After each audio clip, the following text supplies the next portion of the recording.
pela iniciativa, pelo trabalho que o senhor vem desenvolvendo ao reino de Deus, oferecendo aí aos irmãos, através das redes sociais, esse tempo de reflexão, de estudo da palavra de Deus, acima de tudo, uma teologia bíblica e pentecostal, que nós precisamos tanto enfatizar nos dias que estamos vivendo.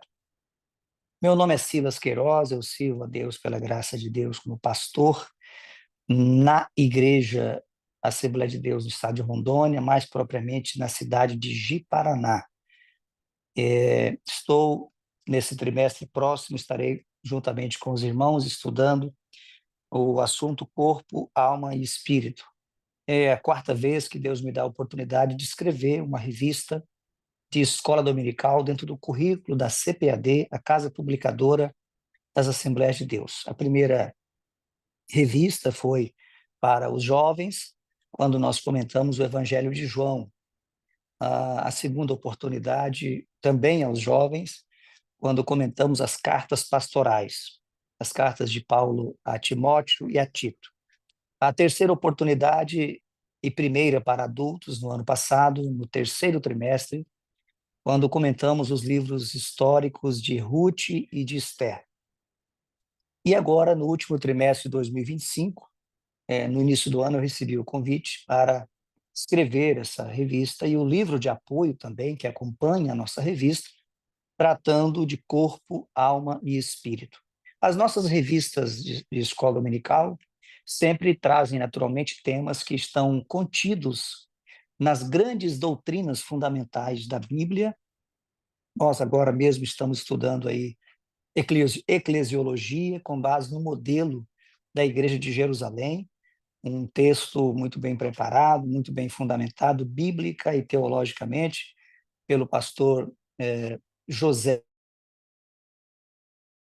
dos escritores, um dos comentaristas aí já de longa data das nossas revistas, ao lado do pastor Elianai, do pastor Douglas, do pastor Elinaldo Renovato, do pastor Ezequias Soares e vários outros, né, que sempre estão aí enriquecendo a cultura bíblica pentecostal com as lições de escola dominical. E Deus me deu a graça de estar cooperando também, e nesse trimestre, o próximo, né, o assunto será antropologia bíblica. É a doutrina que nós estaremos estudando. Estudando o homem dentro da concepção bíblica, no entendimento da tricotomia, né, o homem como corpo, alma e espírito.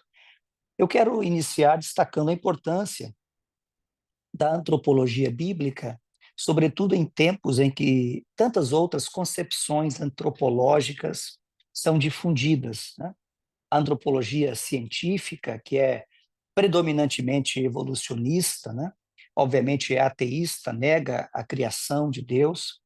A antropologia cultural, que enfatiza mais as manifestações culturais, a antropologia linguística, que estuda, sobretudo, a questão dos idiomas, a identificação, o identitarismo cultural humano através das línguas, as diversas línguas que existem em todos os continentes.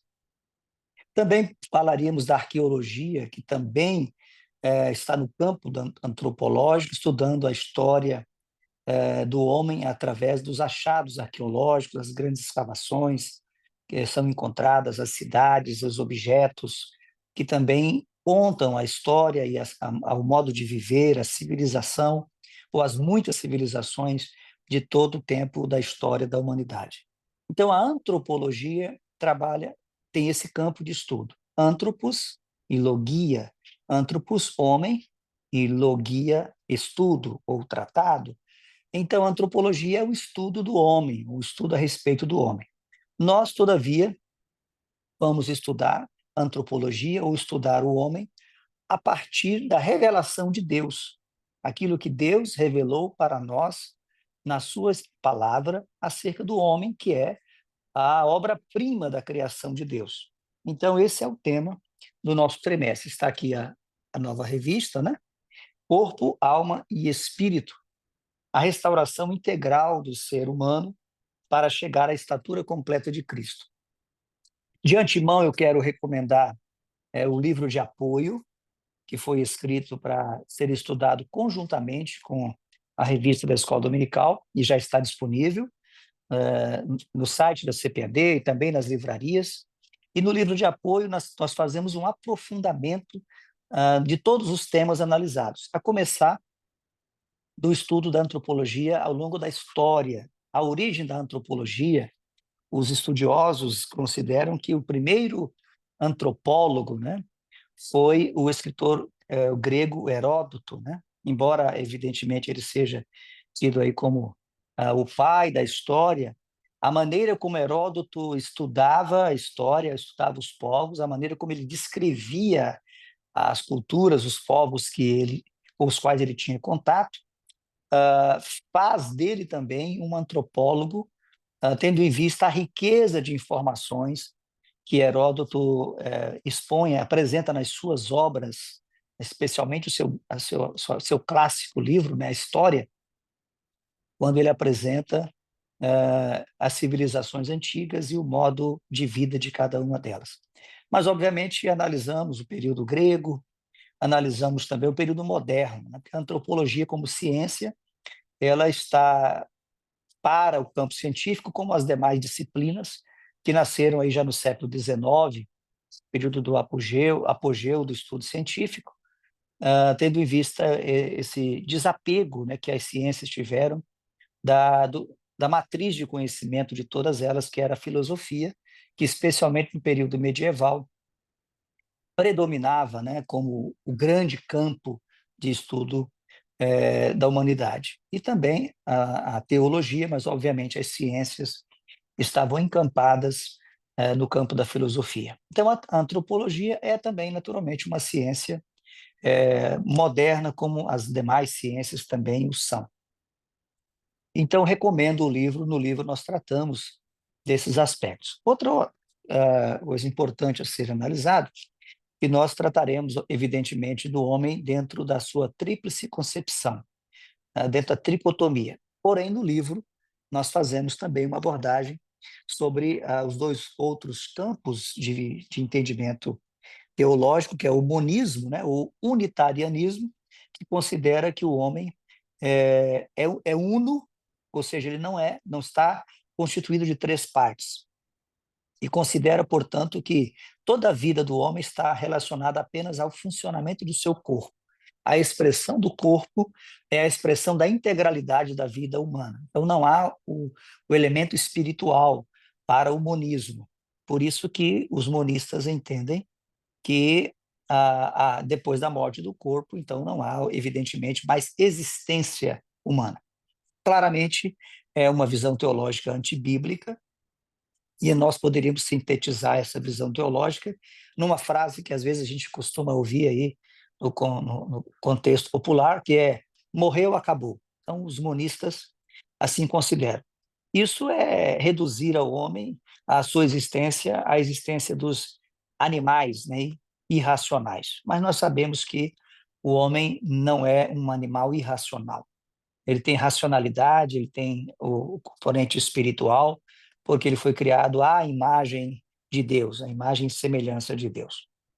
Nós temos, então, dentro das concepções teológicas que consideram o homem como um ser composto da parte material e da imaterial, nós temos antes ou além da tricotomia, antes não do ponto de vista cronológico, teologicamente a tricotomia foi defendida muito antes pelos pais da igreja, pela maioria deles, mas nós temos também a dicotomia, que admitem, creem que o homem é constituído da parte material e da parte imaterial, da parte física e da parte espiritual. Contudo, para os dicotomistas, a parte imaterial é una.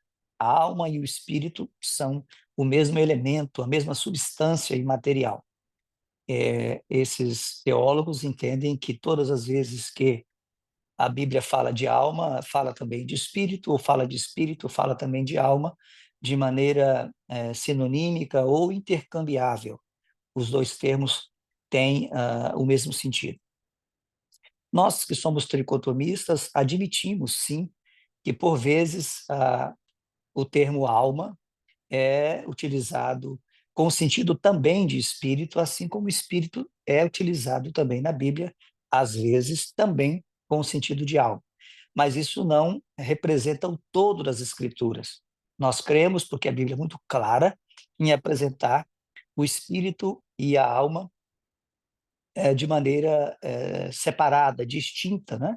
Então, em vários textos, inclusive o texto que abre a nossa lição 1, que é 1 Tessalonicenses 5:23, diz: "O mesmo Deus de paz vos santifique em tudo, e todo o vosso espírito e alma e corpo sejam plenamente conservados irrepreensíveis para a vinda de nosso Senhor Jesus Cristo." Então, esse é um texto clássico em que apresenta espírito, alma e corpo.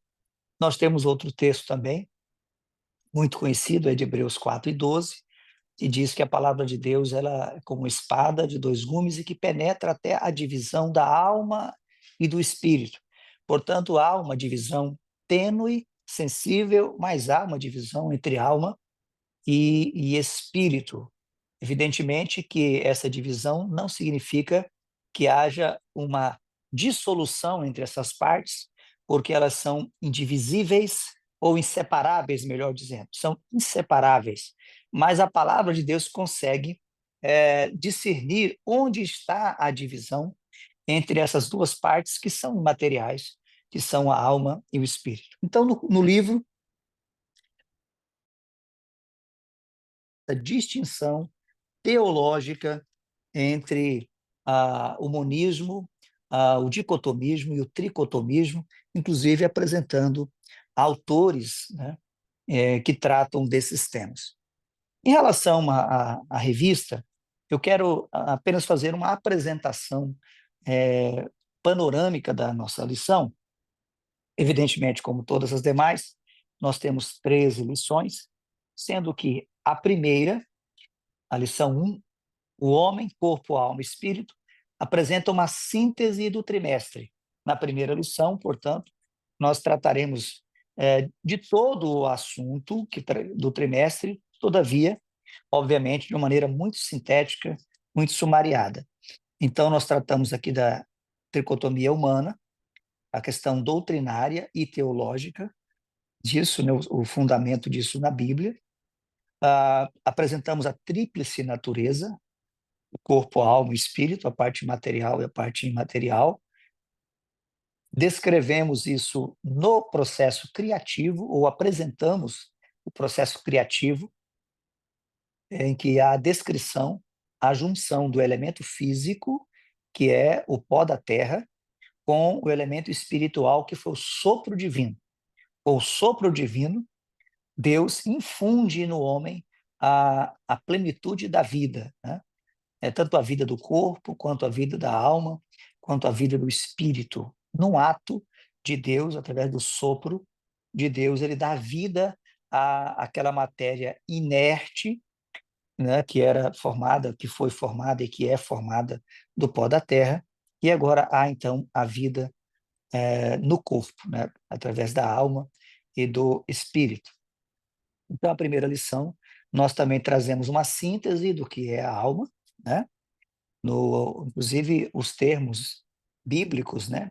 Nefesh no hebraico e psirre no grego, que são os termos originários que as escrituras utilizam para a alma. Descrevemos, inclusive, a alma como uma palavra polissêmica, né? Às vezes há muita confusão em relação ao que é alma, inclusive nessa visão da, da antropologia bíblica, essa concepção tricotômica, porque a Bíblia usa a alma com vários sentidos. Por exemplo, no Gênesis, a alma é apresentada inicialmente apenas como ser vivente. Por isso que os animais também são chamados de alma, porque eles também são seres viventes. Mas a Bíblia também utiliza o termo alma para se referir a pessoas. Quando a Bíblia fala da família de Jacó, que desce ao Egito, então refere-se ao número de almas. Então, alma ali significa pessoa. A Bíblia também usa o termo alma apenas como vida, né? Quando fala que a alma está no sangue, ali significa apenas vida. Mas a Bíblia também fala de alma como esse elemento imaterial de comunicação, de expressão do ser humano. Quando o salmista ele diz: "Por que estás abatida, ó minha alma?" Então, evidentemente que ele está falando consigo mesmo, com a sua própria alma. Então, a gente trata disso, obviamente, de maneira muito sintética, na primeira lição, falando dos atributos da alma, né? A razão, ou a racionalidade, o pensamento, né? O sentimento e ou a sensibilidade, a vontade ou a volição humana. São os atributos, os três grandes atributos da alma. Também tratamos do espírito, né? No hebraico, ruah, e no grego, pneuma, ou mais comumente, pneuma, como sempre é mais assim tratado. E tratamos, inclusive, das funções do espírito, né, de maneira muito sintética, aqui na primeira lição. Também falamos da interação das três dimensões, isso é um aspecto muito importante.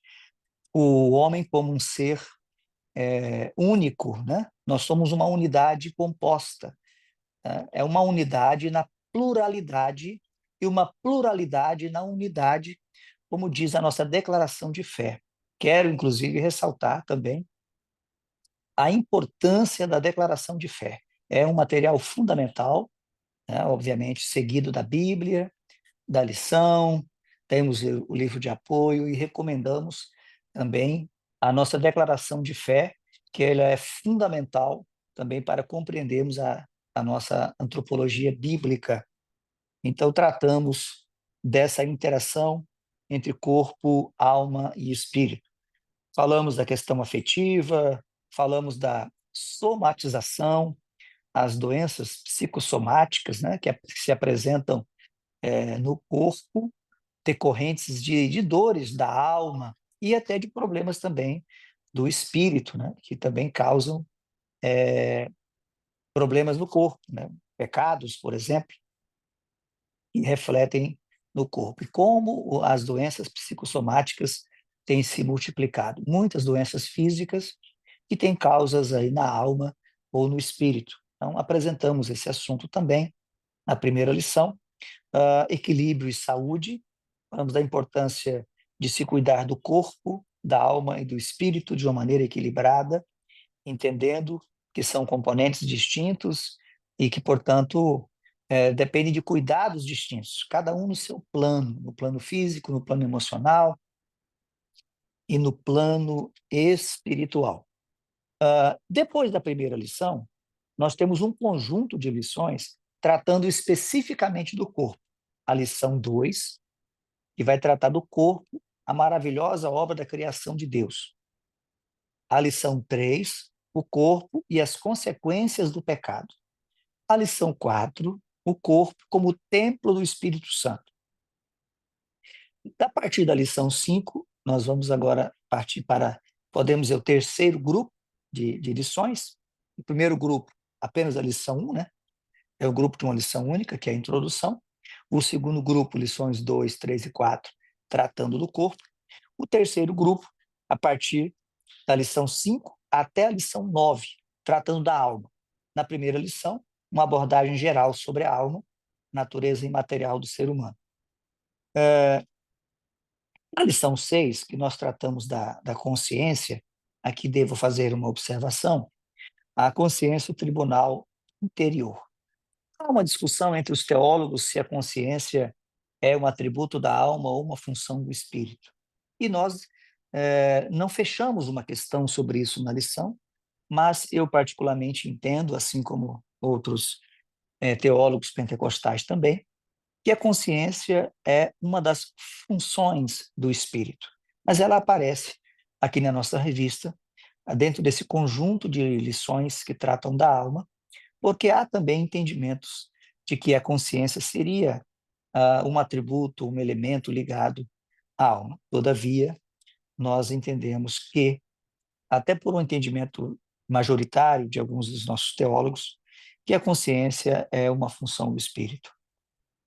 Na lição 7, tratamos dos pensamentos, a arena de batalha na vida cristã, A lição 8, emoções e sentimentos, a batalha do equilíbrio interior, a diferença entre emoções, a diferença entre emoções e sentimentos. A lição 9, a vontade, o que move o ser humano. Tratamos aqui da importância da vontade, né? Como a vontade é importante para nos mover, mas como ela também deve ser controlada pelo Espírito de Deus para que possamos atender à vontade de Deus. A partir da lição 10, nós vamos tratar do terceiro componente humano, que é o espírito. O espírito, o âmago da vida humana, lição 10. Lição 11, o espírito humano e as disciplinas cristãs. E a lição 12, o espírito humano e o espírito de Deus. E finalizando, a lição 13, preparando o corpo, a alma e o espírito para a eternidade. Então, é a primeira apresentação geral que já fizemos. Faremos agora um sumário assim, bem sintético, creio que eu tenho aqui alguns minutos ainda, das lições, e depois estaremos voltando a palavra ao pastor André Moreira. A lição 2, nós vamos apresentar o corpo, a maravilhosa obra da criação de Deus. O textuário da lição 2 diz assim: eu te louvarei, porque de um modo terrível e tão maravilhoso fui formado. Maravilhosas são as tuas obras, e a minha alma o sabe muito bem. A verdade prática diz: a ciência busca desvendar os mistérios do corpo humano, mas o crente descansa em saber que é obra da poderosa e perfeita mão de Deus. Nessa revista nós apresentamos, ou nessa lição, melhor dizendo, nós apresentamos o corpo, evidentemente, como uma obra, uma tessitura das mãos de Deus, né? O próprio Deus que fez o homem com as suas próprias mãos, né?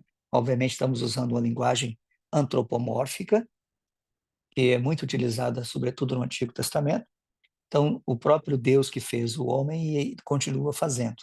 O corpo é formado por Deus. É Deus que o salmista Davi apresenta a Deus como o tecelão, aquele que faz a tessitura, que tece, né, os elementos, as células, os tecidos, formando os órgãos do corpo humano dentro, né, do ventre materno. Na introdução, nós discutimos aqui a questão do racionalismo e do cientificismo, e sempre se arvoraram como capazes para explicar a existência humana. O racionalismo, especialmente do século XVII, né, com René Descartes, Leibniz, Spinoza e outros racionalistas, e ofereceram ao mundo a proposta ou a promessa, né, de que a razão humana seria capaz de dar respostas para o homem sobre a sua existência. Quem é o homem? De onde o homem veio? Para onde o homem vai? Que, aliás, são perguntas desde a Grécia Antiga, o período pré-socrático e o período da filosofia grega, Sócrates, Platão, Aristóteles, são as grandes questões da humanidade que o homem nunca consegue responder por si mesmo, né? Então, a gente debate e rebate essa pretensão racionalista que já fracassou. A própria filosofia já reconheceu a falência do racionalismo, especialmente já no século XIX, com o surgimento de outros movimentos filosóficos, o último deles aí o existencialismo, né? Especialmente já do século XIX com Kierkegaard, e do século XX com Jean-Paul Sartre. Então, já deixando claro que a razão humana não consegue explicar a existência do homem. E o cientificismo depois da Revolução Industrial do século XIX, o cientificismo também ofereceu à humanidade, ou prometeu à humanidade responder através das pesquisas. Aí o darwinismo, durante algumas décadas, influenciou todos os demais campos do saber humano, como tendo uma resposta para a origem do homem, que seria aí a evolução das espécies. Mas nós sabemos que não passou de uma teoria jamais comprovada. Então, o cientificismo também falhou, e o que prevalece é a palavra de Deus, que tem a revelação de Deus e, portanto, pode ser alcançada apenas pela fé. Pela fé entendemos que os mundos, pela palavra de Deus, foram criados, de modo que o que existe não foi feito porque é aparente, porque Deus criou tudo do nada, através da força do seu poder, da sua palavra. Então, a segunda lição apresenta essa questão, e também trata um pouco da concepção, da constituição humana. Pastor André, o senhor precisa interromper, falar alguma coisa? Estou à disposição. Posso prosseguir? Obrigado. Fico à disposição, tá bom? Nós estamos, acho que, 34 minutos. Eu creio que vamos prosseguir um pouco. Então, na lição 2, nós apresentamos, inclusive, aquilo que a ciência consegue apresentar, né? Acerca do corpo humano, né? Formado por 37 trilhões de células, tecidos, órgãos e sistemas. Isso dentro daquilo que o homem já conseguiu descobrir nas suas pesquisas, mas a própria ciência, os próprios livros da fisiologia humana admitem que o corpo humano é um campo de estudo ainda inatingível na sua plenitude pela própria ciência. Então, veja, se o corpo que é tangível, que é físico, a ciência não pode descrevê-lo na sua amplitude, quanto mais os fenômenos que são imateriais, né? Então, por isso que nós precisamos muito da revelação de Deus. Então, a primeira lição apresenta esse tipo de discussão para ser apresentado pelos professores, apresenta a questão da individualizada formação integral do ser humano, discute, inclusive, que o ser humano já é inteiro no ventre. No ventre, o ser humano já é corpo, alma e espírito.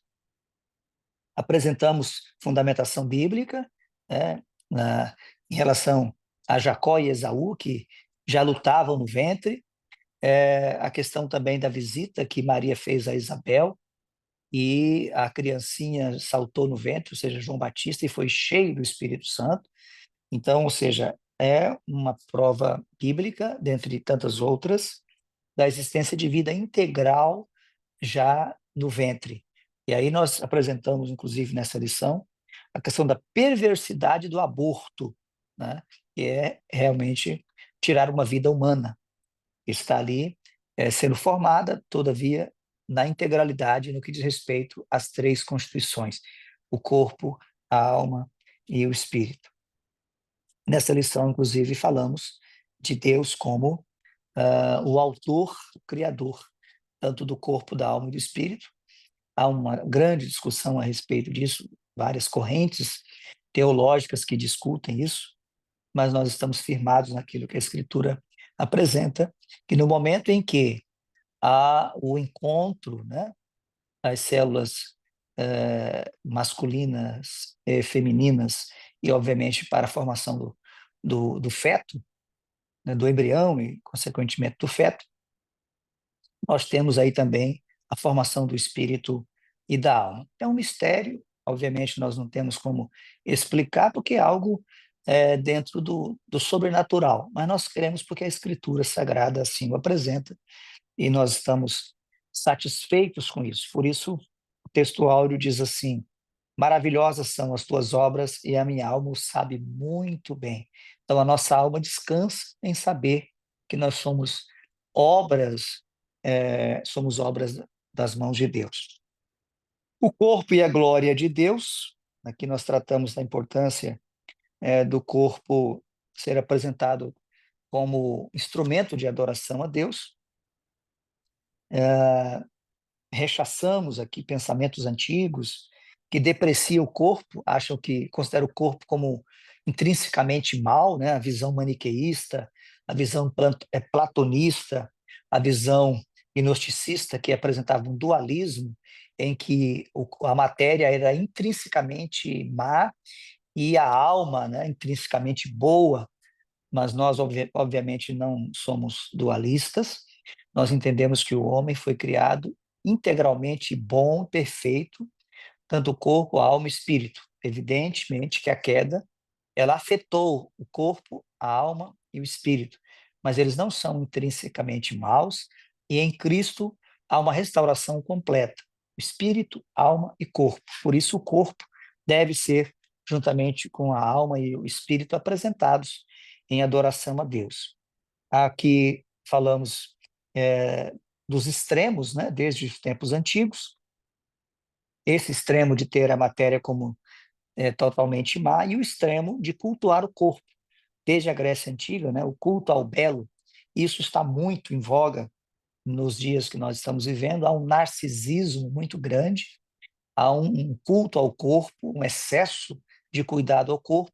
Cuidar do corpo é importante, mas de uma maneira equilibrada, porque nós somos também alma e espírito. Então, aqui nós discutimos a questão da prática excessiva de selfies, de publicações de si mesmo nas redes sociais, o excesso de cuidados estéticos, cosméticos e físicos.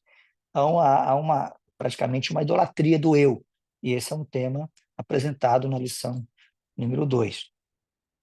Também tratamos a respeito de princípios ou regras, também cuidando aqui a respeito do excesso. Essa questão do corpo já levou ao ascetismo, né, que é o total isolamento da matéria como um pretenso meio de purificação, e nós temos que tomar cuidado. Falamos também sobre o farisaísmo, né, o legalismo, e a revista procura nos apresentar que princípios são mais importantes do que regras. Então, ter o corpo para a glória de Deus nos leva a pensar que tudo que fizermos tem que ser para a glória de Deus, e isso equivale a cumprir princípios. Estava até essa semana, hoje mesmo, lendo Paulo falando que ele se fez de tudo para ganhar a todos. Fez-se de judeus para com os judeus, para ganhar os judeus. Fez-se como estando debaixo da lei para ganhar os que estavam debaixo da lei. Fez como se estando fora da lei para ganhar os que estavam sem lei, mesmo não estando sem lei, mas estando debaixo da lei de Cristo. Então, podemos dizer, essa versatilidade do apóstolo Paulo, porque ele entendeu a essência da fé cristã, né? Não temos que agradar a nós mesmos. Aí temos que cuidar do corpo. Se o mau uso do nosso corpo vai produzir escândalo, então nós temos que cuidar, obviamente, cuidar do corpo, até porque a Bíblia estabelece, o próprio Deus inicia lá no Jardim do Éden, cuidando do corpo do homem, né? Quando Deus chega ao jardim, está lá o homem, vou usar uma linguagem nossa, usando uma tanguinha de folha de figueira. Se Deus não se importasse com o corpo, ele deixaria eles vestidos de folha de figueira. Mas o que o próprio Deus o fez? Deus fez para eles vestes de peles de animais, mostrando que o homem precisa cuidar do corpo, seja o homem, seja a mulher, o cuidado do corpo. O corpo e a coletividade, a prática relacional. Aqui nós falamos, inclusive, do problema da frieza da tecnologia. Usar a tecnologia é muito bom. Agora mesmo nós estamos usando um recurso tecnológico. Eu estou aqui bem distante do pastor André Moura, né? Hoje estamos até em países diferentes, mas estou me comunicando com ele e com irmãos aí que vão participar, estão participando, vão participar em muitos lugares desse mundo, né? Então, nós não podemos demonizar a tecnologia. Porém, temos que tomar cuidado com o uso excessivo. Então, nós estamos propondo esse debate do uso racional, equilibrado dos recursos digitais, né? Inclusive, tem uma frase que digo assim: a troca de afetos por meio de expressões corporais não é substituída pela frieza da tecnologia. Então, esse é um dos assuntos que serão debatidos. O professor, evidentemente, pode pesquisar muito a respeito disso, o que a tecnologia tem causado de problemas emocionais, né? Por esse afastamento que o ser humano tem cultuado. A prática congregacional, a importância do corpo na prática do culto divino, o culto presencial, inclusive. Aqui, inclusive, estamos rechaçando o movimento dos desigrejados, que é antibíblico e altamente prejudicial a verdadeira vida cristã. Então, há uma discussão bem contextualizada, bem contemporânea do culto, a presença do corpo no culto, inclusive aqui, rechaçando esse movimento dos desigrejados, que são contra qualquer tipo de instituição, né, ou institucionalidade da igreja. Estive aprendendo nesse trimestre com o pastor José Gonçalves, e já aprendemos em outros também. A igreja é um organismo, mas também é uma organização, então nós estamos tratando disso. Tecnologia e culto, aqui nós tratamos, inclusive, do excesso dos recursos tecnológicos, né? Temos que cuidar, todo uso tem que ser moderado, então, cuidar com muitos drones, telões, celulares, tablets, eles são úteis, mas se usados sem moderação, eles podem nos distrair ou nos deixar inertes no culto. Então, esse é um dos assuntos também tratados na lição de número 1. Bom, a lição 2, agora eu já vou, lição 3, não vou mais me deter como fiz na lição 1 e 2, porque o tempo não permite, já caminho para a conclusão. O corpo e as consequências do pecado. Na lição 3, nós falaremos de como a matéria foi afetada, as dores que passaram a fazer parte da vivência, da realidade humana, as dores físicas, as enfermidades e, finalmente, a morte. Nada disso faria parte da vida humana, da experiência humana, se não fosse o pecado. Então, nós tratamos aqui da afetação do corpo em relação ao pecado. O corpo afetou, o pecado afetou o corpo. Obviamente, afetou também a alma e o espírito, mas aqui nós vamos tratar da afetação do corpo. Vamos falar aqui de enfermidades, a realidade das enfermidades, vamos falar da questão da velhice, né? Aqui nós tratamos, inclusive, da gerontofobia, que é mais um transtorno emocional que tem sido diagnosticado, que é um terrível e mórbido medo de envelhecer. A Bíblia trata da velhice com muita naturalidade. Nós temos que agradecer a Deus por todas as fases da nossa vida. Aqui a gente propõe um debate a respeito de pessoas que às vezes estão já em uma certa idade, querendo viver como adolescentes e alguns até como crianças.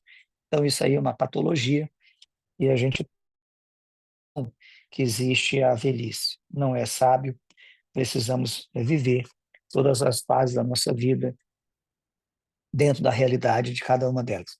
Corpo e livre-arbítrio, que nós falamos que da afetação, né, da queda, a queda afetou, desfigurou a imagem de Deus no homem, mas não aniquilou totalmente. E, inclusive, nós temos o livre-arbítrio, que é a possibilidade de escolher entre o bem e o mal, o certo, o errado, o verdadeiro e o falso. Isso tem a ver, inclusive, com a mordomia do corpo. O que nós estamos fazendo com o corpo? Né? Às vezes, nós potencializamos o sofrimento porque sabemos que determinado alimento, por exemplo, faz mal, mas mesmo assim nós ingerimos esse alimento. Está dentro do campo do livre-arbítrio. Então, nós tratamos desse assunto aqui e, obviamente, também do mau uso do corpo em relação à questão das drogas, também as práticas sexuais ilícitas, e, inclusive, falando aqui do cuidado, né, que tem que ter, especialmente com crianças e adolescentes. Do abatimento à glorificação, também nessa lição nós tratamos da glorificação, acho que é um aspecto muito importante. Esse corpo humano não será descartado, ele será transformado. É um mistério que nós não podemos, evidentemente, descrever, mas a Bíblia diz com clareza, né? O corpo será transformado. Nós, inclusive, apresentamos aqui o sentido grego, né, o que no grego isso significa, né, que é a mudança de forma.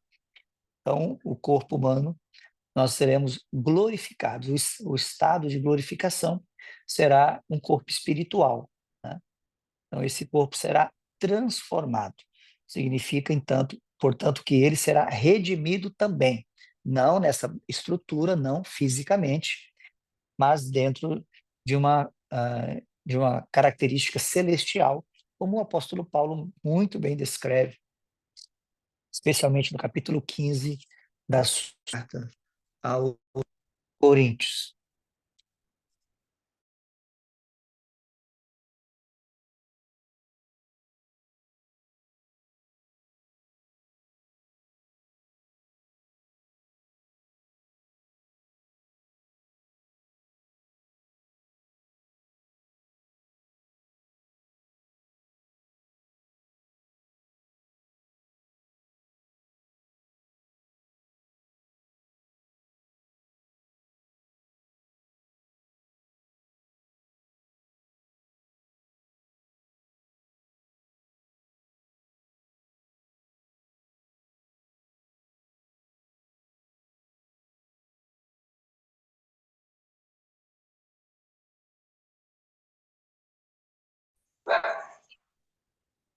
Ok, eu tive um problema com o fone de ouvido aqui, mas acho que daqui a pouco eu consigo restabelecer.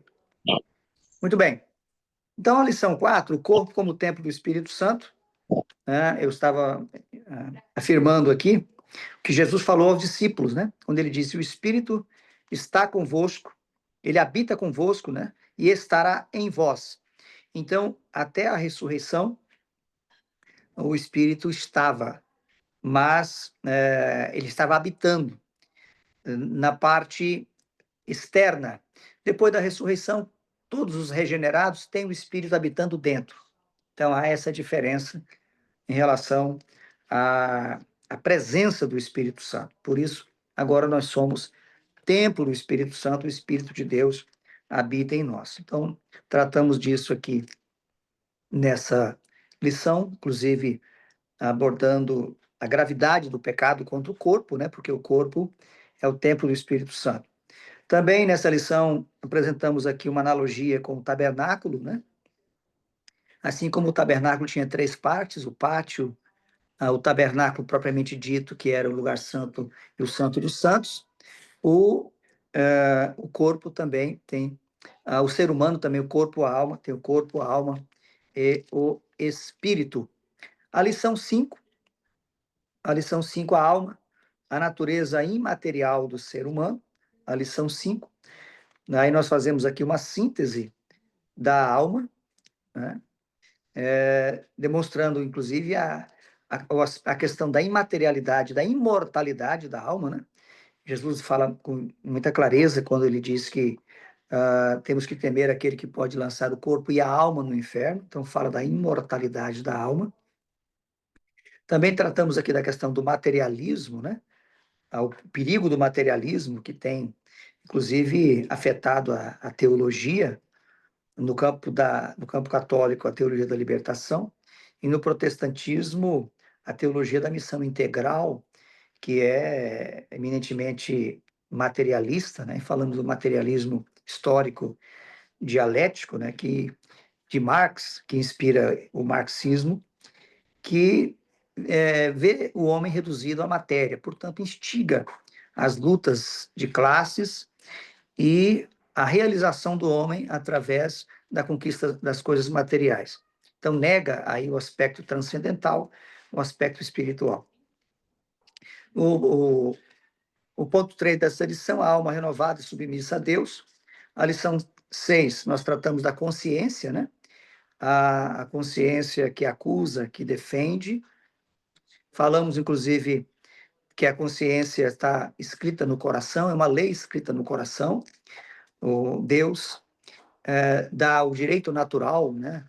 A consciência natural, todo ser humano já nasce, isso é inato no ser humano, a consciência do certo e do errado, dentro da concepção do direito natural.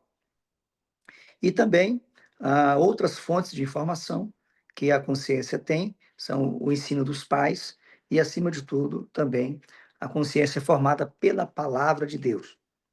Aí tratamos aqui a importância de conservar a consciência pura, a consciência boa, sem ofensa, para que ela nos defenda mesmo nos momentos de acusação daquilo que nós não fomos culpados. E, evidentemente, quando somos culpados, a consciência nos acusa, porque Deus usa a consciência para nos levar ao arrependimento. E concluímos essa lição falando que Deus é o supremo juiz, porque às vezes a nossa consciência está defeituosa, está cauterizada, e precisamos ouvir o pronunciamento divino, que é o pronunciamento absoluto. A lição 7, os pensamentos, a arena de batalha na vida cristã, né? Tratamos, inclusive, dos pensamentos intrusivos, né? A necessidade de cuidar dos pensamentos, de pensar nas coisas que são boas, o aspecto ativo dos pensamentos, né? A gestão dos pensamentos. Paulo, escrevendo aos Filipenses, diz que nós temos que pensar naquilo que é verdadeiro, honesto, justo, puro, amável, de boa fama, virtuoso ou digno de louvor. Destacamos também que nós não controlamos 100% os pensamentos. Há uma frase que é atribuída a Lutero, que diz que nós não podemos impedir que um passarinho voe sobre a nossa cabeça, mas podemos impedir que eles façam ninhos sobre ela. Então, assim também não podemos impedir que venha um mau pensamento, mas podemos impedir que ele se aloje dentro de nós. Nesta lição, inclusive, nós tratamos um pouco também da questão do cuidado, né, da mente, né, da preservação da mente, do repouso, a importância do próprio sono, né, para poder oxigenar aí nossa mente, né, ao longo da noite, enfim, esses cuidados que estão à nossa disposição. A lição 8, emoções e sentimentos, a batalha do equilíbrio interior. Falamos da diferença de emoção para sentimento. Emoção é praticamente uma reação instintiva, né, que nós não temos muitas vezes como ter um controle sobre ela. Mas o sentimento já é a emoção no sentido prolongado. Quando aquela emoção ela se prolonga, então ela já se torna, na verdade, um sentimento. Então a Bíblia diz, inclusive, sobre a ira, né? Quando diz irai-vos e não pequeis. Por vezes nós não temos como impedir que uma ira como emoção surja, mas podemos impedir que essa ira se transforme num ódio, como aconteceu com Caim. Caim se irou em relação ao seu irmão Abel e Deus o repreendeu. Se ele tivesse ouvido a Deus naquele instante, ele não teria chegado ao fim fatídico que chegou, que foi tirar a vida do próprio irmão. Mas a ira de Caim se transformou num ódio, né? E ele acabou tirando a vida do seu irmão Abel. Então, nós tratamos sobre isso aqui, também tratamos a respeito dessa questão da inteligência emocional, que é tanto falada nos nossos dias, mas destacando que acima da inteligência emocional existe o fruto do Espírito que produz em nós o domínio próprio. Na lição 9, nós tratamos da vontade, que é a vontade que move o ser humano, né? A importância da vontade. A vontade no aspecto positivo, obviamente também tomando cuidado com a vontade no aspecto negativo, que são as concupiscências da carne, né? A lição de número 10, espírito, o âmago da vida humana. A partir daqui nós tratamos, inclusive, do aspecto espiritual propriamente dito. É através do espírito é que nós nos comunicamos com Deus. Então, o espírito se comunica com Deus, recebe a vida de Deus, transmite a alma e a alma manifesta essa vida através do corpo. Então, o espírito é o elemento através do qual nós nos comunicamos com Deus. É com o espírito que nós cremos, né? E nos comunicamos com Deus, temos comunhão com Ele. Na lição de número 11, o espírito humano e as disciplinas cristãs, aqui a importância da piedade, a importância da prática da piedade, a piedade no sentido espiritual e prático, né? A oração, o jejum, a leitura bíblica, o culto, a prática do culto e também as ações humanas, que também fazem parte da vida de piedade, quando nós fazemos dentro de um propósito de amor a Deus e também ao próximo. E a conclusão, ou melhor, a lição 12, né? O espírito humano e o espírito de Deus. Essa lição também é muito importante, inclusive porque considera o aspecto pentecostal, o falar em línguas, né? Por exemplo, que é o espírito humano orando bem. Quando nós falamos em línguas, é o nosso espírito que está orando, é o Espírito de Deus, através do nosso espírito, orando e o apóstolo diz que quando nós oramos com o Espírito, oramos em línguas, estamos orando bem. Então, é um aspecto, inclusive, pentecostal, né? Porque ah, muitos protestantes não creem na atualidade dos dons espirituais, inclusive do batismo com o Espírito Santo. Nós o cremos, e nessa lição nós abordamos, inclusive, dentro dessa ótica pentecostal. E a lição 13, preparando o corpo, a alma e o espírito para a eternidade. É a necessidade da santificação integral, a santificação do espírito, a santificação da alma e a santificação do corpo.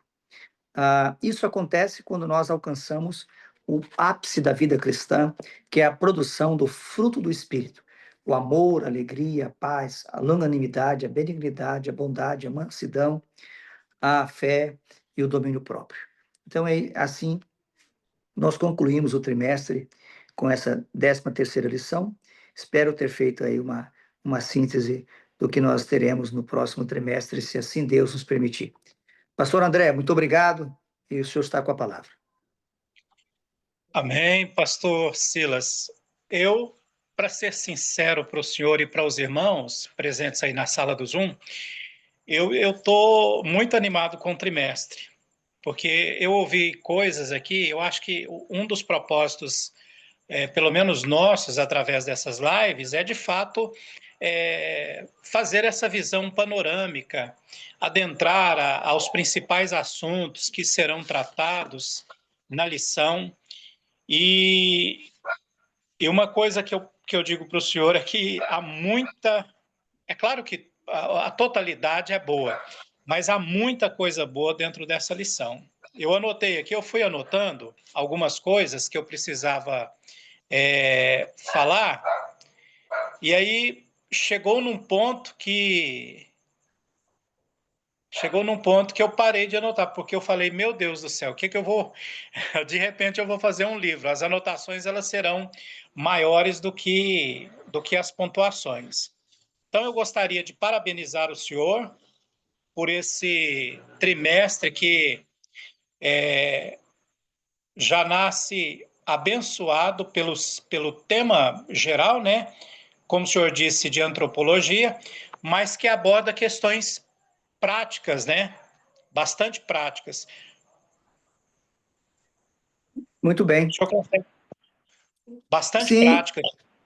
nós temos muitos assuntos práticos, né? A parte da aplicação, né? A parte da Exato. aplicação da revista, as nossas lições, elas são, como o próprio nome diz, lições bíblicas. Então, elas fazem uma exegese dos textos bíblicos e procura sempre aplicar a nossa realidade, que é um diálogo contemporâneo, né?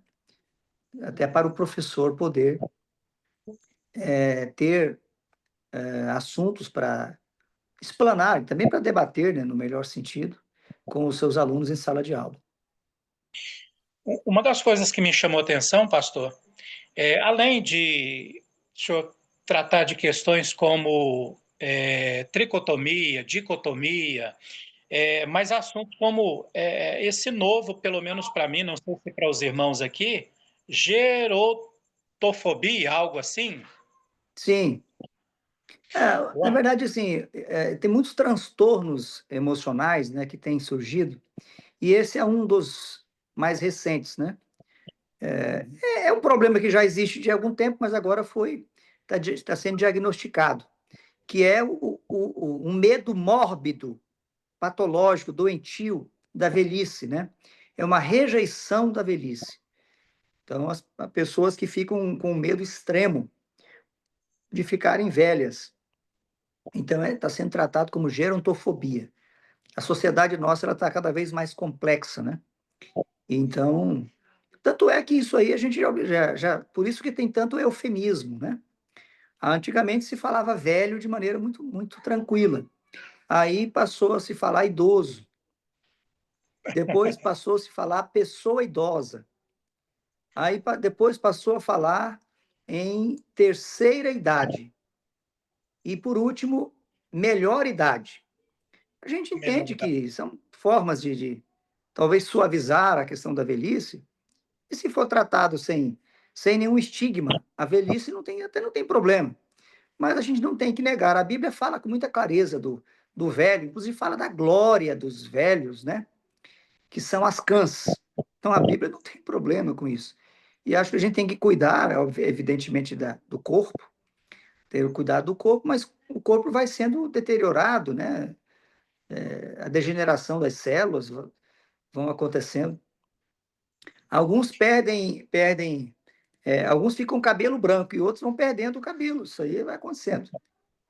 Aqui está bem branco, viu? Pois é. Então, Mas, pastor, sinceramente, eu achei muito interessante, porque, como o senhor disse, se faz aquela exegese, o fornecimento do material, das explicações, do embasamento das lições, e essas aplicações, elas são muito, muito próprias. Diácono Márcio está por aí? Márcio Ângelo? Deixa eu ver. Ele estava tentando entrar, deixa eu pedir para acionar o microfone. Conseguiu? Bom, Márcio?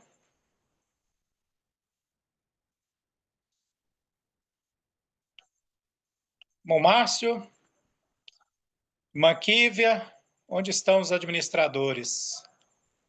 Pastor, deixaram nós dois sozinhos aqui. Boa noite, a paz do Senhor.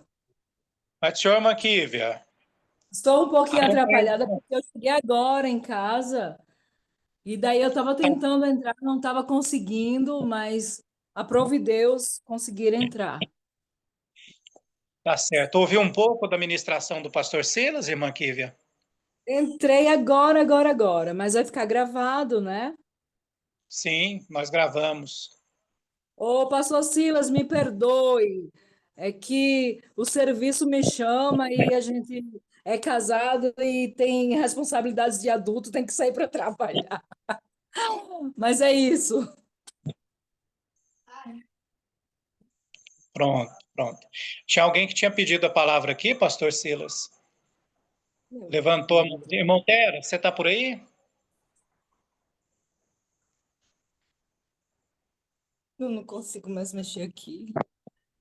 Sim, pastor André, eu estou por aqui, mas assim, não fui eu que pedi a oportunidade. Eu acho que foi o nosso irmão Otoniel. Toniel. Muito bem. O irmão Teras, pastor Silas, é um especialista em designer, é o que confeccionou os banners aí. Ele e também do EBD em questão, o irmão Lucas André, que está aí, eu estou tentando chamá-lo aqui. O senhor ficou até mais bonito no banner, o senhor viu?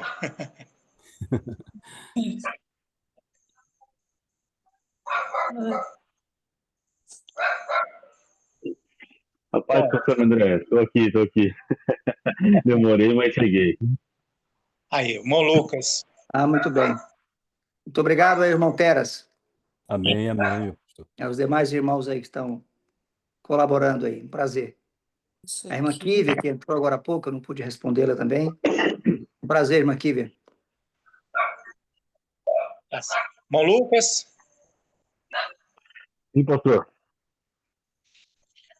Eu não sei a que ponto você pegou a lição que você estava chegando do trabalho, mas eu estava elogiando o pastor Silas pela abordagem que ele faz no aspecto teológico da lição, abordando os temas teologicamente e as aplicações muito pertinentes, inclusive a abordagem de temas que, como até essa diferença que o senhor fez, pastor Silas, entre emoções e sentimentos, dando uma explicação e aplicação, falando sobre culto presencial, eu achei muito interessante, porque no pós-pandemia nós como seres humanos, perdemos o hábito de ir à igreja, né? De dar adoração presencial. E aí entrou na questão dos desigrejados, das pessoas que como se diz, perderam o caminho da igreja e se uniram Correto. a grupos nas suas próprias casas e pensam que dessa forma estão adorando a Deus, né? Então são temas muito práticos, Correto. Lucas. Então, eu peguei bem o finalzinho, quando estava chegando do serviço, então eu peguei a explicação, acho que uma explicação panorâmica, né, da lição 10, 11, as últimas ali. Peguei esse ponto aí da relação entre sentimento e emoção, que eu achei bem interessante, e agora vi o nosso pastor Silas Queiroz tocando aí em assuntos de patologias que envolvem aspectos não somente corporais, mas até mesmo psicológicos e, portanto, envolvem a alma, e também possa ter implicações no espírito, né? Ou seja, trazendo aí um aspecto prático, achei bem bacana, bem interessante mesmo, e me deixa bastante curioso aí para pegar essa lição em mãos, pegar a revista, o livro de apoio e debruçar sobre ele. Com certeza vai ter coisas muito interessantes aí. Perfeito. Irmão Otoniel?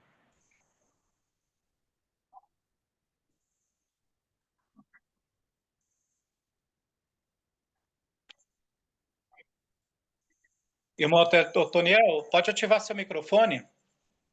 Agora. Amém. A paz do Senhor a todos os irmãos. Agradeço aí o convite do irmão Teras, né? Foi ele que me convidou aí para a live. E eu gostaria de fazer uma pergunta. Na verdade, tem várias perguntas aqui ao pastor Silas, né? Inclusive, quando eu via pela primeira vez a postagem nos grupos de IBD em qual eu faço parte, eu até conversei com o Teras, né? Pode ser uma coisa, mas é uma curiosidade. Primeiro, né? Por que esta ordem, na capa, no caso, e não a sequência de 1 Tessalonicenses 5:23? Essa é a primeira pergunta. Por que a ordem? Inclusive, graças a Deus, hoje eu recebi o material, né? Já estou com o livro de apoio, a revista não chegou, mas o livro de apoio já está comigo. Eu sempre peço para mim e para os outros professores aqui da nossa igreja. Só uma observação também, eu sou aqui do extremo norte do Brasil, estado do Amapá, no centro do Amapá, Muito bem. bem no norte mesmo, perto das Guianas Francesas aqui. E bom, tá bem longe, né? Isso. Na verdade, nós do norte, né? Estamos bem longe do Centro-Sul. Irmão Tony, é um prazer ter a sua participação. Bom, a ordem, o tema central do trimestre e a ordem das lições é estabelecido pelo setor pedagógico da CPAD. Agora, a sua pergunta é interessante, porque lá em Tessalonicenses 5:23, primeira carta de Paulo, a ordem é espírito, alma e corpo. E o que eu particularmente considero assim? A criação, essa aqui está na ordem da criação, né? O corpo foi feito primeiro e depois infundida a vida da alma e do espírito no corpo. Então, nós podemos tanto tratar dessa forma, como da forma inversa, a questão do espírito, da alma e do corpo. Agora, talvez se teve na mente dos editores uma finalidade específica, sinceramente não sei. Eu até costumo dizer assim que nós, quando nos aproximamos de Deus, por vezes, nós aproximamos primeiro o corpo, né? Na adoração, por exemplo. A gente vai, por exemplo, orar. Às vezes está ali só o corpo. Às vezes a alma ainda não conseguiu acessar e o espírito acessar a presença de Deus. Aí eu tenho a analogia do tabernáculo, né? No tabernáculo você entra primeiro pelo pátio, depois pelo lugar santo, depois pelo lugar santíssimo, que é a parte do espírito. Então talvez essa ordem seja a ordem mais humana, né? A partir do corpo, indo para a alma e depois para o espírito. Mas repito, se houve uma questão didática da parte dos editores, aí eu vou ficar te devendo, eu não sei. É interessante, eu pensei nessa questão, até porque é um estudo do homem, né? Então, nada melhor do que começar pelo corpo, realmente. Uma outra, essa palavra, o irmão André Moreira observou, eu estou ouvindo, bom, eu sou da área da educação, mas eu ouvi hoje, né? A gerontofobia. Eu só ouvi hoje também isso aí. Uma outra questão é sobre a divisão. Quando falou eu percebi, eu começo aqui, digamos assim, até dar assim, alguns sorrisos, porque essas coisas vão concordando com aquilo que eu já tenho alguma coisa, né? Então, sobre a divisão da alma e espírito, quando o senhor falou que é uma maneira de discernir, a Bíblia não que elas se separam, né? Mas uma maneira de discernir. Eu achei muito interessante isso aí também, porque esse também bate comigo. A outra questão é as selfies, a idolatria do corpo, né? O eu. E eu tenho observado isso porque, infelizmente, eu vou falar aqui abertamente, nada contra os irmãos neopentecostais, mas começou muito no meio deles essa exposição. Por exemplo, fazer um convite para um culto e expõe mais o pastor, que é da igreja, o pregador e o cantor.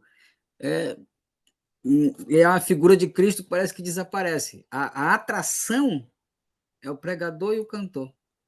Então, nós, infelizmente, tenho comentado isso com alguns irmãos, que nós estamos fazendo isso. E, infelizmente, nós trazemos isso, inclusive, para próprio os convites que nós fazemos já está estampado ali a figura de alguém, como se aquela fosse a maior atração. Também tá no contexto que o irmão falou aqui sobre a idolatria do eu, né? A questão das selfies. Gente fazendo selfie na hora do culto, até o pregador mesmo, ele pede, inclusive para alguém ficar fotografando ele para mais tarde ter a melhor pose para ele postar nas redes sociais. Isso tem tirado, a meu ver, isso tem tirado muito do culto, o que era para ser para Cristo, como o pastor me observou, o que Paulo fala, e eu estava lendo isso, inclusive, essa semana também, esse texto, 10, comentei isso ontem no culto, quando ministrei uma palavra, 1 Coríntios 10, 31, quer comais, quer bebais, ou façais qualquer outra coisa, fazeis tudo para a glória de Deus. E o outro ponto, né? Como o pastor André Moreira aí falou, tem muita coisa, né? Mas eu vou falar aqui a última parte, né? O ápice da vida cristã, aqui sobre a questão da produção do fruto do Espírito. Essa parte eu achei muito interessante, muito bom ouvir dessa forma. E o privilégio de nós termos aqui, eu estar hoje aqui falando com o nosso comentarista, né? Eu não tinha contato, a primeira vez com contato, meu contato aqui muito é com o irmão Teras, né? E eu agradeço por tudo que foi dito aqui, fiz algumas anotações aqui, que já vou utilizar com certeza nas aulas que virão. Eras, obrigado pelas suas palavras, a sua participação. Você fez várias observações, todas pertinentes. As lições, elas trazem vários pontos de aplicação prática, e essa que você destacou aí da idolatria do eu particularmente também vejo um excesso de exposição da figura humana, da autoexposição, inclusive, o uso excessivo das redes sociais, e isso afeta tanto a questão do culto quanto da vida individual. Eu particularmente procuro ser tanto comedido, acho que temos que usar, mas usar de maneira sábia, de maneira equilibrada. E nós cristãos evangélicos pentecostais clássicos temos que pensar em manter um padrão diferente, um padrão mais equilibrado em relação a esse assunto. Sobre a questão do ápice da vida cristã, da produção do fruto do Espírito, na analogia do tabernáculo, a gente já vê isso também, né? Que nós temos o pátio, que é o início da vida cristã, está ligado mais a esse aspecto, digamos assim, visível, que é a parte mais física, mais do corpo, a parte do lugar santo, que é onde você trabalha mais as funções, os atributos da alma, né? Inclusive, nós temos 3 elementos ali que representam exatamente aí essas 3 funções ou atributos da alma. Mas nós só avançamos mesmo quando chegamos no Santo dos Santos. Então, aí é a produção do fruto do Espírito. Os dons ficam antes, o conhecimento mais superficial da vida cristã, a vida de fé, e mais externa, essas questões do corpo, isso aí está muito longe, né? O apóstolo Paulo, escrevendo aos Coríntios, quando ele fala dos dons, entre o capítulo 13 e o capítulo 14 da primeira epístola, ele diz assim, olha, procurai com zelo os melhores dons, e eu vou mostrar para vocês um caminho ainda mais excelente. E passa a falar do amor, no capítulo 14. Então, não tem dúvida de que a produção do fruto do Espírito é o ápice da vida cristã. Então, é viver realmente nos domínios do Espírito Santo. Está muito além de apenas expressar os dons espirituais e muito além de apenas ter uma vida litúrgica, né? Corporal. Então, a gente aborda também esse assunto, eu acho que é na lição do número 12, se eu não estou equivocado, que é quando a gente trata do espírito humano e o espírito de Deus, que nós falamos dos dons, né, inclusive das línguas estranhas, mas fechamos com o fruto do Espírito, o ápice da vida cristã. Outra maravilhosa obra do Espírito Santo no crente é a produção das virtudes listadas por Paulo em Gálatas 5:22. Chamada de fruto do Espírito, representa o ápice da vida cristã e envolve nosso ser por inteiro. O Espírito do convertido é santificado pelo Espírito de Deus dia após dia. E nós encontramos, inclusive, em vários textos do apóstolo Paulo, quando fala da maturidade cristã, esse crescimento, né? O abandono dos pecados flagrantes, que são os pecados do corpo, como ele menciona ali a prostituição. Depois ele fala sobre despojar de tudo, ele fala da ira, da cólera, são pecados mais ligados à alma, mas depois ele fala de ser cheio, né, de entranha de misericórdia, humildade, mansidão, né, e chegar ao amor, que é o vínculo da perfeição. Então, é ser libertado ou livre dos pecados do espírito, né? O orgulho, por exemplo, que é um pecado do espírito. Então, impede que a gente tenha humildade, que avance para chegar no ápice da vida cristã, que é viver no plano do amor. Então, são alguns assuntos desses que você listou aí, que a gente também destaca nas lições, e eu acredito que, permitindo Deus, servirão para a edificação dos irmãos. Então, agradeço a você e cumprimento também pela abordagem aí bem pontual, já feita, né, nesse início aqui, apenas ouvindo essa exposição sumária. Amém. Apenas, pastor, o irmão Lucas pediu também a palavra. Amém. Lucas? Eu vou ser bem. Amém? Estão me ouvindo? Perfeito. Maravilha. Pastor Silas, mais uma vez, a paz do Senhor a todos aí que estão ouvindo. Meu amigo, pastor André, um abraço aí, tá te vendo aí. A gente mais fala por áudio, né? Tá te vendo aí nos vídeos. Mas você bem pontual aí, é uma questão sincera. E, bom, antropologia em si é uma matéria que muito me chama a atenção e há algum tempo tenho me debruçado sobre ela, em especial trazendo um auxílio à minha irmã que tem estudado psicologia e que precisa muito de uma fundamentação antropológica boa para não se perder em tudo isso. E aprofundando os estudos,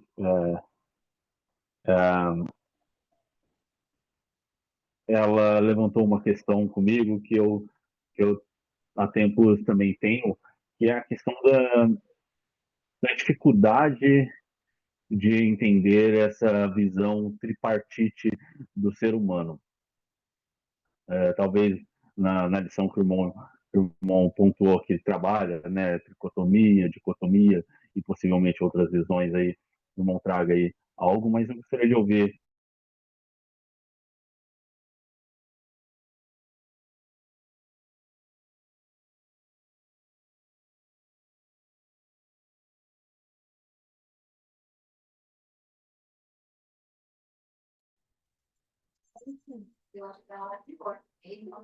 Parece que travou, né, pastor? Parece que sim. Mas eu entendi a pergunta dele. Bom, para mim, particularmente, a tricotomia é uma doutrina muito clara nas Escrituras. Primeiramente, eu parto do princípio de que nós temos essa questão tríplice em vários aspectos, a começar a Trindade, né? Deus Pai, Deus Filho, Deus Espírito Santo. Também temos os três reinos, né, criados por Deus: o animal, o vegetal e o mineral. Nós temos Caiu aqui. esse aspecto tríplice, inclusive lá o tabernáculo também, né? Tem esse aspecto tríplice. E a Bíblia, quando apresenta o homem, a parte material e a parte imaterial é evidente, é muito evidente. Deus faz o homem do pó da terra e sopra sobre essa forma física que havia e infunde a sua própria vida, a vida de Deus que vem ao homem. Esta vida é uma vida racional. Então, a racionalidade está no campo da alma, né? Então, a vida que vem de Deus, Deus é espírito e ele comunica a sua vida ao homem. Então, ele, como ente espiritual, ele comunica vida espiritual. Então, o homem é espírito. E o aspecto da racionalidade é a manifestação da alma. Então, nós temos na alma a razão, os sentimentos e a vontade, são os atributos, os conhecidos atributos da alma. Indo para o ponto de vista escriturístico, nós temos esse versículo que nós já falamos, de 1 Tessalonicenses 5, 23, que mostra de maneira textual, muito clara, o espírito, a alma e o corpo. Então, uma prova escriturística textual, um único versículo. Hebreus 4 e 12, a Bíblia não falaria da divisão da alma e do espírito se não houvesse uma divisão entre alma e espírito. Aí fala de juntas e medulas. Eu até liguei para minha filha, que está se formando, terminando em endocrinologia, e ela me fez uma explicação, eu não sou da área médica, de que juntas e medulas ali tem a ver com a constituição do osso, né? Há uma parte interna do osso, que seria essa parte da chamada medula, que é a luz da visão humana é inseparável, porque o osso é apenas o osso, mas existe uma parte interna dela, revestida por uma parte superior. Então, há uma divisão também, né, entre juntas e medulas, juntas aí no sentido bíblico do texto original. Então, a Bíblia fala da divisão da alma e do espírito. Se a Bíblia fala da divisão da alma e do espírito, é porque são entidades ou substâncias diferentes. Agora, por que para nós é difícil, às vezes, descrever? Porque são indivisíveis, né? Ou são inseparáveis, melhor dizendo. São inseparáveis. Sendo inseparáveis, é muito comum que haja essa confusão entre nós. E a Bíblia utiliza, em vários textos, o termo alma, representando também espírito, como usa também o termo espírito, representando também a alma, pelo fato de serem inseparáveis. Quando diz que o espírito volta para Deus, evidentemente volta o espírito com a alma. Então não precisaria dizer o espírito e a alma. Tem alguns textos, como aquele de Lucas, que fala que é o cântico, né? Lucas capítulo 2, é o cântico de Maria. A minha alma engrandece ao Senhor, meu espírito se alegra em Deus, meu Salvador. Os que são dicotomistas, evidente, vão dizer que aqui é uma questão, um paralelismo. Mas isso aí é uma questão de escolha, né? Escolha hermenêutica. Então, os dicotomistas escolhem entender que isso aqui é um paralelismo. Nós entendemos que não é um paralelismo, que Maria está se referindo aqui à alma, está se referindo ao espírito. Tá? Então, nós temos no livro de Jó referências ao corpo, simbolizado lá pelas mãos, e o próprio Jó falando da alma e falando do espírito. Então, nós temos em vários textos bíblicos, e a revista, modéstia à parte, ela é muito bem fundamentada, com muitos textos em que a Bíblia faz referência ao espírito e faz referência também à alma. E, por fim, a questão das distintas funções, né, entre o espírito e a alma. Com o espírito nós nos comunicamos com Deus, é esse elemento espiritual com o qual nós nos comunicamos com Deus, e na parte, inclusive, pentecostal, como nós já falamos, como fala das línguas estranhas, quem está orando é o espírito.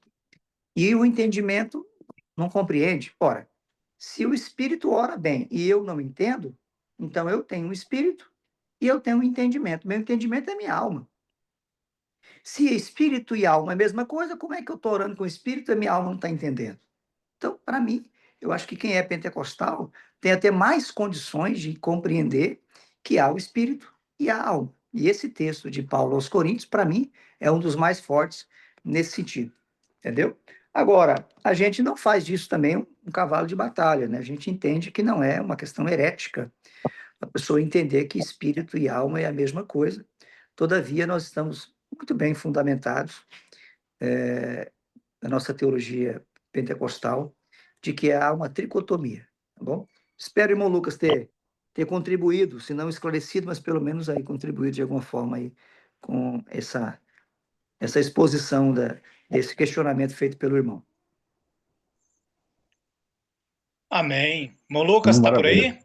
Eu até agradecendo. Estou aqui, tinha caído o sinal aqui, a pergunta pela metade, mas não vou me delongar, não. Foi boa a explicação aí.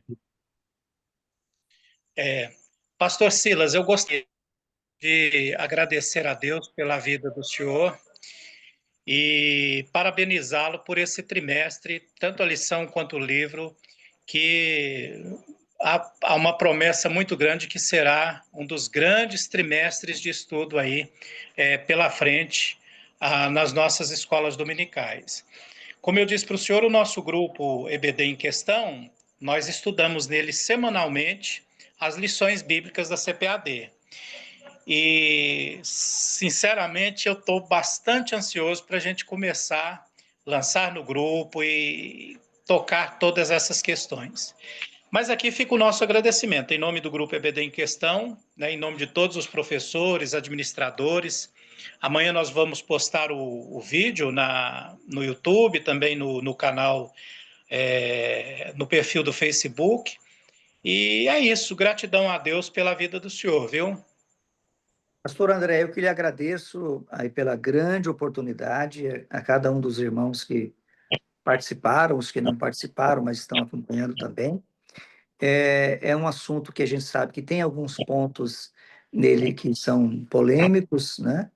Que são divergentes, mas nós procuramos, pela graça de Deus, expor na revista o pensamento ortodoxo do pentecostalismo clássico, e não apenas por uma questão de confessionalidade, mas por uma questão de convicção, né? Dou graças a Deus que isso tem a ver com a minha convicção de fé, e para a gente é muito claro. Agora, existem muitos debates, e a gente não, evidentemente, respeita todos eles, mas a lição também não tem o propósito de um aprofundamento nos debates. No livro, a gente apresenta visões diferentes. Na revista, a gente não faz isso. A gente apresenta uma visão central, fundamentada nas escrituras, mas é evidente que os estudiosos, os teólogos, os professores, terão aí um grande campo, né, de visão e, se assim entenderem, de enriquecer também as aulas com essas visões diferentes. Nós entendemos que o papel da revista é apresentar esse norte, essa visão central, e deixar que os irmãos possam, a partir daí, apresentar as aulas da maneira mais fundamentada que puderem. Muito obrigado mais uma vez ao irmão, espero ter contribuído aí com o canal EBD em questão. Deus abençoe, fazendo frutificar em nome de Jesus. Amém. Pastor, para que a gente encerre, irmã Kive, você está por aí? Estou sim, pastor André. A irmã Kive, pastor, estará orando conosco. O senhor impetre, por favor, a bênção apostólica? Amém, amém. Amém. Oremos. Amantíssimo Deus, é diante da tua presença, Senhor, que eu te louvo, te exalto, engrandeço o teu nome, pela beleza da tua santidade, por tudo que tu és, por essa mensagem que o pastor Silas deu agora no finalzinho, que eu peguei, Senhor, nos enche de sabedoria, nos Sim, desperta a estudar dia após dia, para que o Senhor venha nos dar entendimento de passar para nossos alunos, para que nós venhamos também entender e estarmos cheios de Ti, cheios do Teu Espírito, que nós venhamos transbordar na Tua presença, meu Senhor da glória. Te peço, despede-nos em paz. Abençoa sobremaneira a vida do pastor Silas Queiroz. Alcança a família dele. Que a tua bênção seja de contínuo todos os dias da sua vida. Senhor, desta feita eu também te louvo, te exalto, te agradeço pela vida do nosso querido e amado pastor André Moreira. Desta mesma forma, alcança a família dele, abençoa, Senhor, a todos que aqui estão, aos meus amigos de perto, ao Lucas André, que sempre está ali trabalhando junto comigo, que haja entre nós, Senhor, o mesmo pensamento de estarmos ligados em ti, enxertados na videira verdadeira, para que teu nome em nós, em tudo, venha a ser glorificado. Senhor, é assim que nós te agradecemos, que nós te louvamos por tudo quanto tu has de fazer em nossas vidas, através do estudo da Santa Escritura. E é assim, papai, que eu te agradeço. Amém. E que a graça do Senhor Jesus Cristo, o grande e imensurável amor do Deus Pai, a sublime, doce e eterna consolação do Espírito Santo esteja e permaneça com o povo de Deus para todo sempre. Amém. Oh, Amém. glória. Deus abençoe. Um forte abraço a todos os irmãos e ao senhor, pastor Silas. Amém. Muito obrigado, pastor André. Amém. Amém. Eu